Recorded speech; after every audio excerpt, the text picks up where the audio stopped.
I'm going to be doing a book recommendation for teenagers.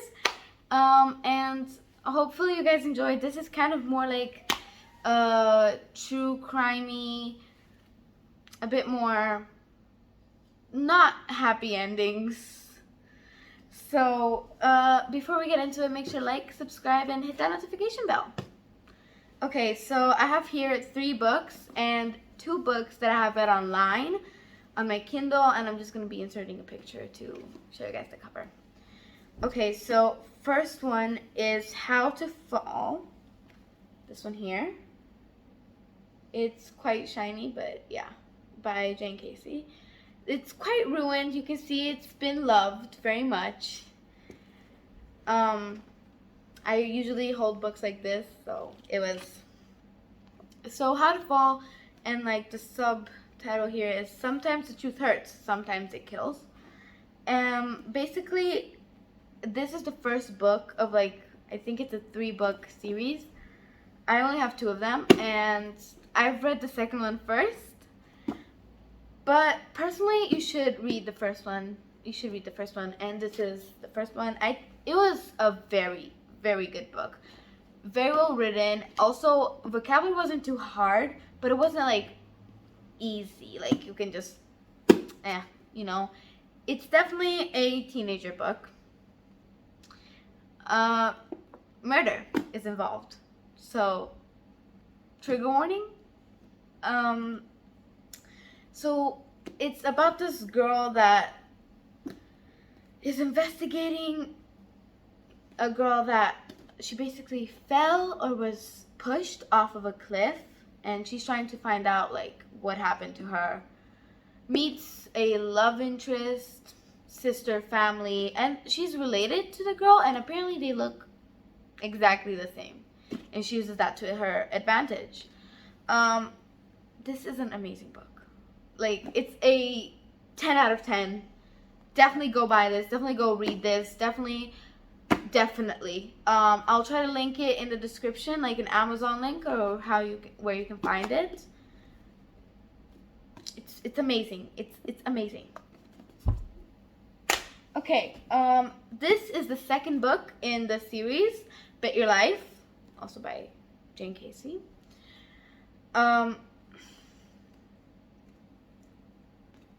What have you got to lose is the subline here.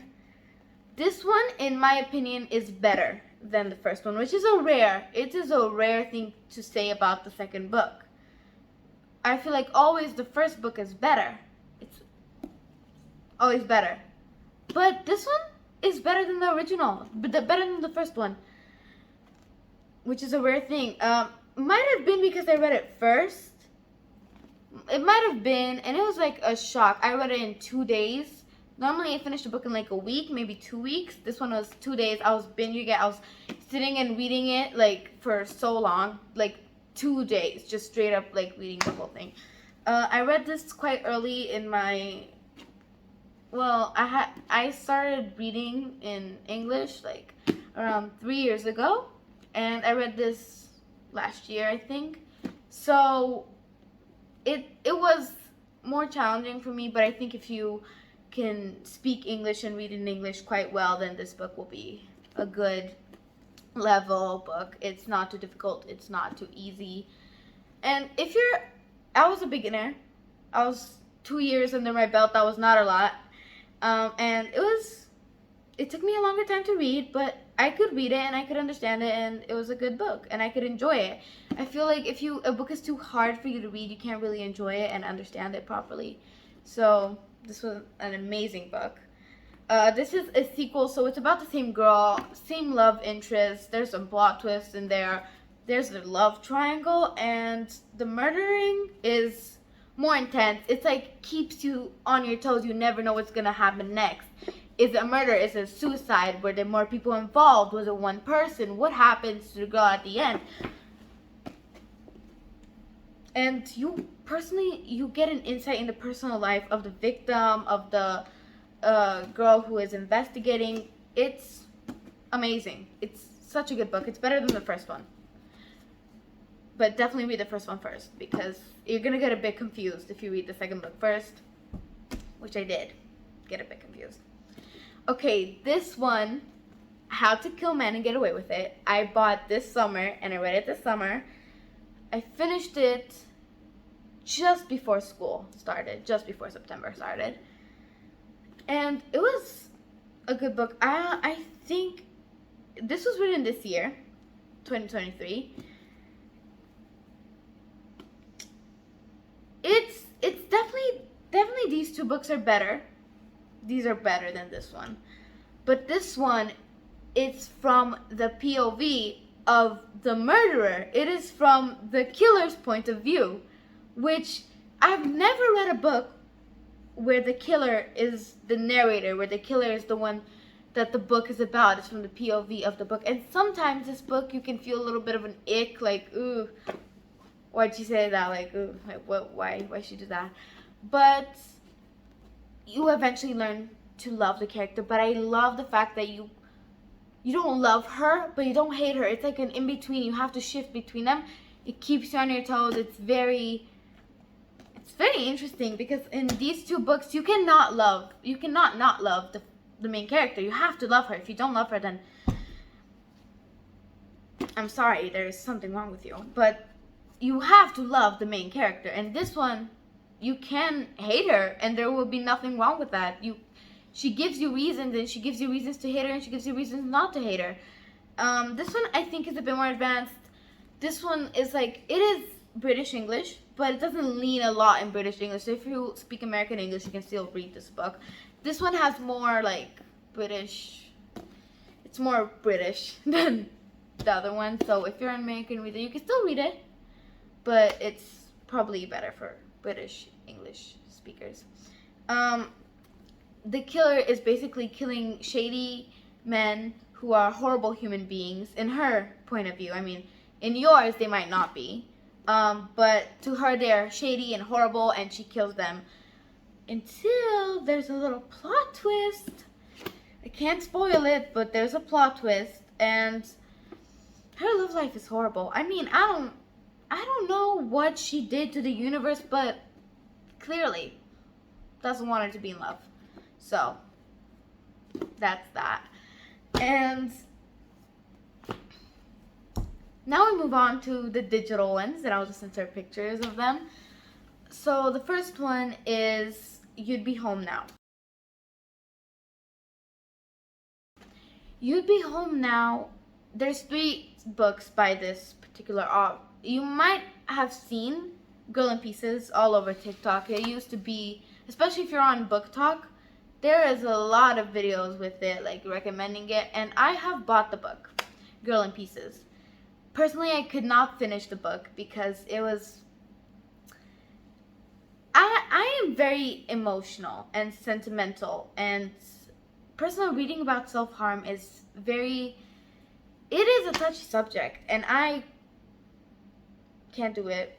I can read about people getting murdered, but I can't read about people self-harming. It's too much emotions for me. It's too much. So I couldn't personally get through it, but if you like heavy books, Girl in Pieces. Anyway, so You'd Be Home Now is basically about this girl whose brother is a drug addict, and she is dealing with this while also having a little bit of a problem herself. Her sister is studying abroad, and she is in a love triangle. There's a lot of love triangles in these. She's in a tricky situation, and she has to help her brother but also help herself, and she's afraid of getting judged by her parents. It's a very good book. I say if you can handle it, if you can handle reading about like substance abuse and stuff like this, then I think it is a 10 out of 10. Definitely all these books are for teenagers. They're like 12 plus. I read these when I was 11, but they don't have that much heaviness. This one and You'd Be Home Now are more heavy, so I think 12 plus teenagers basically. And then the second one is How to Make Friends with the Dark. And she is poor and she is in a situation where she has to make friends with the dark because she has basically nobody. There is a lot of plot twists. I feel like if I say basically anything about the plot, it will give away the book because there's so many plot twists. Don't expect it. It's you never see what's coming. And I feel it's also a touchy subject for some people. But basically she becomes an orphan at a point in the book. So that's also a touchy subject for some people, but I feel like if you can handle it, it is a very good book to read by the same author. This, I feel like it is more American English than British English, so there's British books, American books. I've gathered both. So this one, it is not as heavy as You'd Be Home Now. It is more light. But if you're dealing with grief, loss, it is very, you're gonna cry. You're gonna cry because if somebody has died in your life recently and you read this book,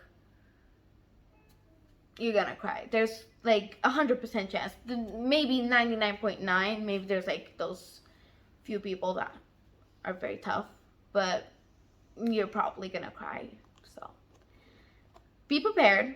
I'll link these books in the description if you want to buy them. I think that they're all a 10 out of 10 must buy, especially if you're like into crime.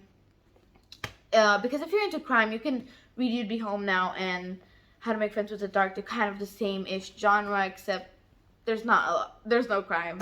It's more like the dark thing there. It's sentimental, emotional things. So yeah, definitely I would recommend all of them, and I hope you guys enjoyed. If you read any of these books, or if you have read them, make sure to comment in the comments just what you liked, which ones you read, and I hope that you guys all get all these books because they're amazing. So I'll see you guys next time. Goodbye.